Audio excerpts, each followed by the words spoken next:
I think, intention is definitely key and very important, but and I think intention can supersede a lot of things, that whole mind over matter situation.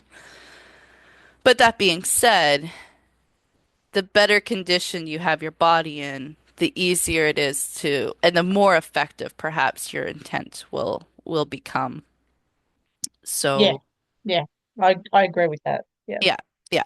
So I, yeah, I think that, you can overcome a lot with just the mental side of things, but definitely putting because different foods and different things that you consume, alcohol, for example, actually can lower the frequency of your body. And so if your aura, your soul, whatever you want to call it, lower frequency is going to correlate to lower emotions or lower vibrational thoughts, I guess, which then can then translate into your dreams. So we've talked about previously where if you have a lot of stress in your life, then that's going to translate into your dreams and perhaps have bad dreams and bad nightmares, whatever the case may be.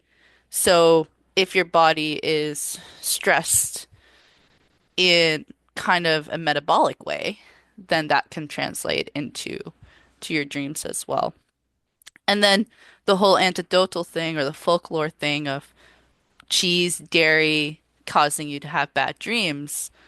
Well, that's actually, as I said, it's programming where you think that it's going to give you a bad dream and then it does give you a bad dream. Now, for me, I actually had not heard of that about cheese until very recently.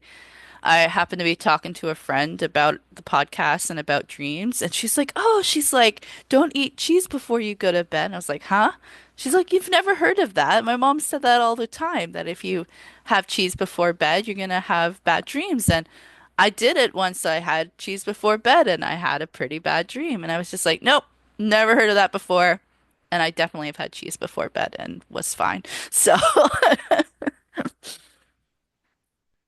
yeah. I haven't heard that one before, and yeah, even if like it could be true in the sense that like it's happened to people, doesn't mean that is the case 100% all the time.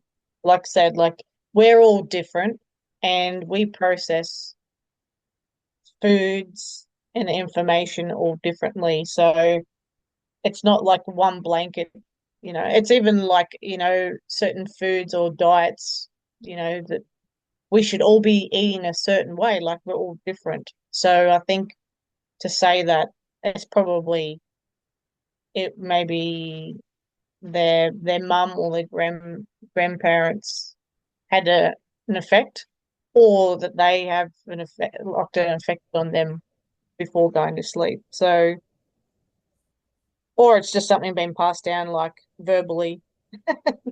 yeah, I mean, I think So, I think kind of all of the above. And and it's true that we're all different and different things affect us differently. I mean, I'm sure you've had known somebody that just seems like they could eat chocolate cake and ice cream all day long and never put on an ounce of weight. And then somebody just has to look at it and then they gain and they gain a couple pounds. Like everybody's metabolism is different. And since your sleep molecules, the precursors to your sleep molecules are in your gut, then if everybody has different metabolisms, that means you're also producing these molecules differently as well, or at different rates, or different things will affect it. So there's so many layers. There's so many things that can influence your sleep and your dreams. But I think ultimately, for the majority of it, I think a lot of it can be overcome with full on intention, which we spoke yeah. about. But we can talk a little bit about some of the things that came up in the research. Some is from that journal article. The talk about cheese, I found like I looked at so many different websites yesterday.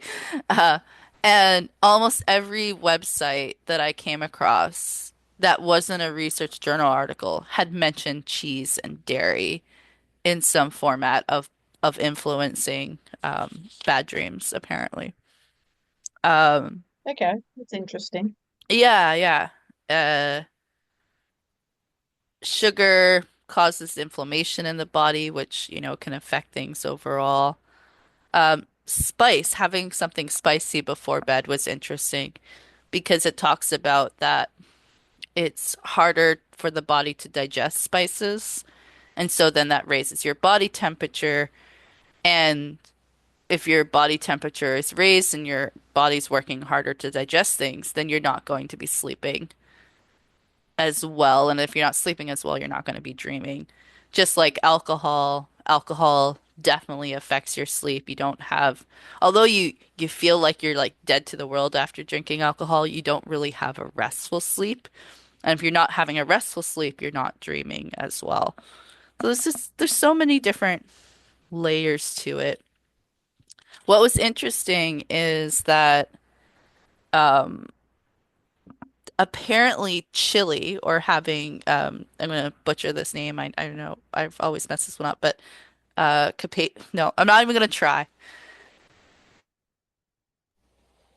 It's Capsaicin, I think it is. It's like the spicy component of chili peppers. Uh, Ah, okay. yeah, Capsaicin. I couldn't tell you. Yeah, I could spell it. I just can't. I'm really bad with pronouncing words sometimes. So it's Capsaicin, and as a chemist, I really should know what this molecule is, but Yeah, you're the expert. What? yeah. Come on.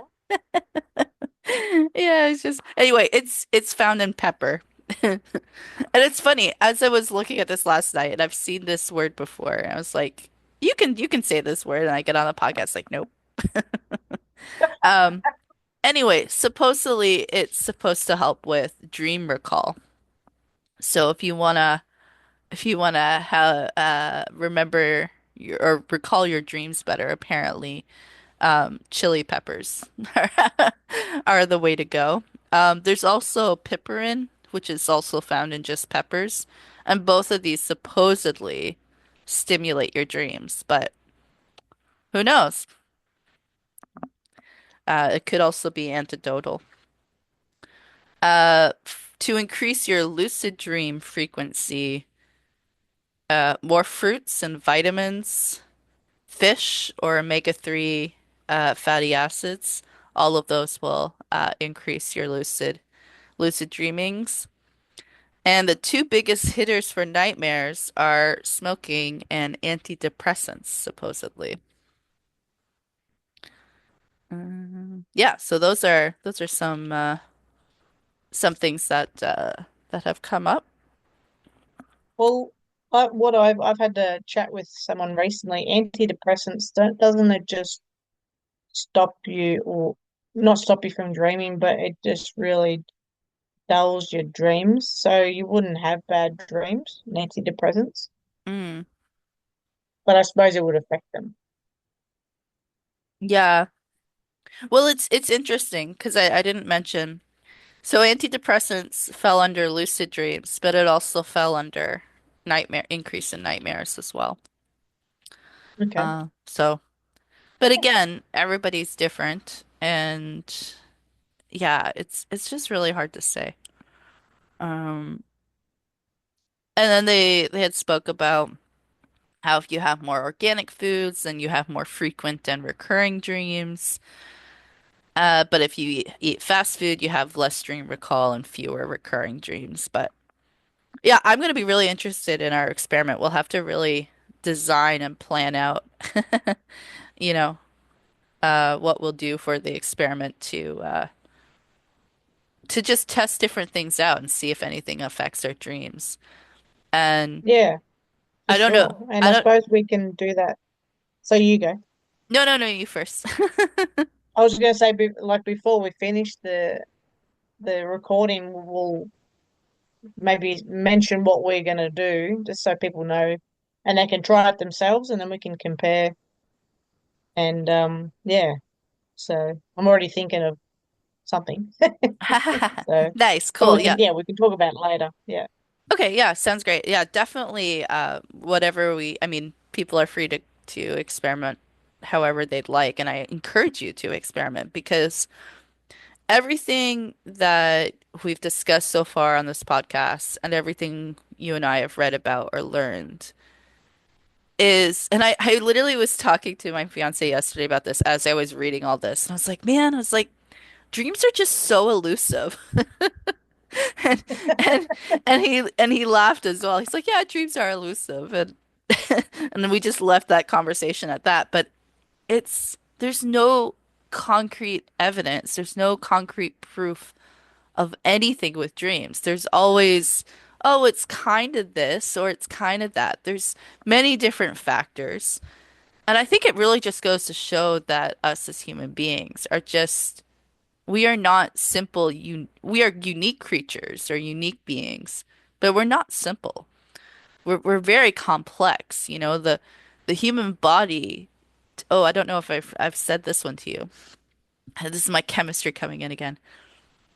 The human body, every cell in the human body does a billion chemical reactions. And I can't remember if it's a second or a minute. I probably should have looked that up before today. But, you're doing a lot of chemical reactions. Like you can't even fathom how many chemical reactions that every cell, which there's trillions of cells, are doing in the human body on on a daily basis. And you do a chemical reaction to produce molecules so you sleep. You do a chemical reaction so that you have various thoughts, various emotions, just to digest food. The body is a big, mean chemical machine, and everybody's afraid of chemistry, but you are walking chemistry.